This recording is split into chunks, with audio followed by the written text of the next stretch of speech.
Let me tell you about the biggest swarm I've ever caught. I got a call from someone saying they had some bees in their tree. I should have asked for pictures ahead of time because I had no idea that this swarm was going to be this giant. I made a rookie mistake and definitely didn't bring enough boxes.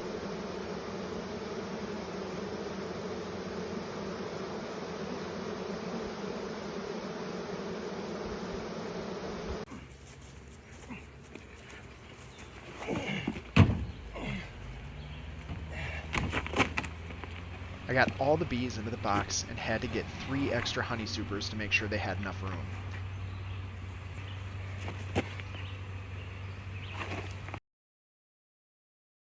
They made a ton of honey this year.